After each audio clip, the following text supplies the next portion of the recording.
नमस्कार, मी धावजी भक्त करण बोलतो. आज मी भोरमध्ये आलो होतो. अक्षरशः स्वतःची जिंदगी कुठल्या वळणावर आपण काय करतोय काय नाही याचं खरं प्रशिक्षण आज मला मिळालेलं आहे.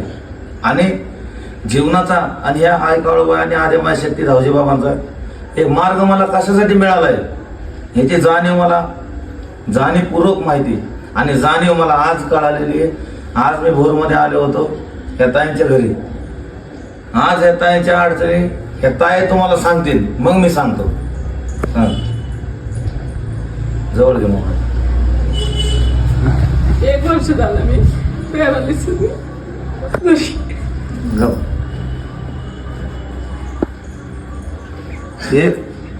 एक वर्ष झालं ते पॅरालिसिस आहेत.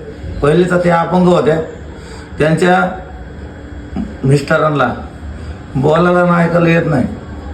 ज्यावेळी त्या स्वतः पॅरालिसिस झाल्या तर त्याच्या आधी पण भरपूर जणांकडे गेल्या बघण्यासाठी की माझ्या घरात काय अडचणी. मला सांगा, आज ह्यांच्या मिस्टरांना बोलायला येत नाही, ऐकायला येत नाही. आज ह्या अपंग होत्या, ह्यांना पॅरालिसिस झालाय, ह्यांना घरात सगळं आहे पण करून खाता येत नाही. आज त्यांच्या मागे एवढी वाईट परिस्थिती असं होता. लोक पैशाची मागणी करतात. काय मिळणार आहे यांच्यासारख्या माणसाचे पैसे काम काय मिळणार आहे. आज यांच्याकडे बघून आपण एक जिंदगी जगली पाहिजे. आपल्यापाशी देव का आलाय की अशा लोकांना, अशा दिनदुबळ्या लोकांना आपण चांगला मार्ग दाखवला पाहिजे. म्हणून मी आज त्यांची भरपूर दिवसापासून इच्छा होती की मी त्यांच्या घरी यावा.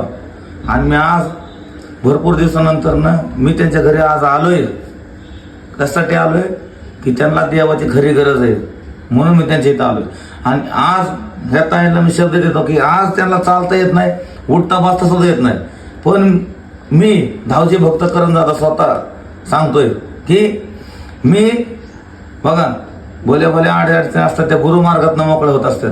ह्या ताईंना मी परत येणार आहे 8 दिवसानंतर 8 दिवसानंतर आल्यानंतर मी या ताईंना गुरुमार्ग देणार आहे. 8 दिवसानंतर मी ह्या ताईंना गुरुमार्ग देणार आहे. आणि ह्या गुरुमार्गातनं या ताईंच्या सगळ्या अडचणी निघून जायला पाहिजे. धावजी बाबा हीच तुमच्यापाशी कळकळीची विनंती आहे. ज्या गोष्टीसाठी मला ऐकावं धावजी बाबा तुम्ही जन्म दिलाय त्या गोष्टी मला साध्य करायची आज संधी ऐकावं धावजी बाबांनी दिली.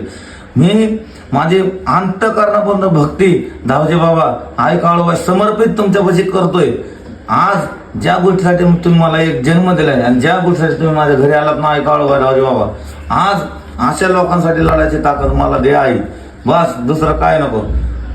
बोल मांडाच्या काळोबाईचं चांगले, बोल धावजी पाटलाचं चांगले. आणि एक शब्द देत होता दुनियातला कुणी तुझ्या स्वप्न नसते.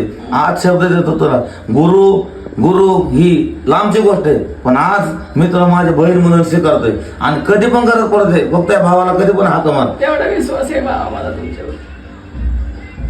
कधी पण तुझ्यासाठी भाऊ म्हणून मी उभा राहणार. माझे शिष्य पण भोर मधले कधी जरी काय अडचण आली हे सुद्धा भाऊ तुझ्या पाठीचे आहे.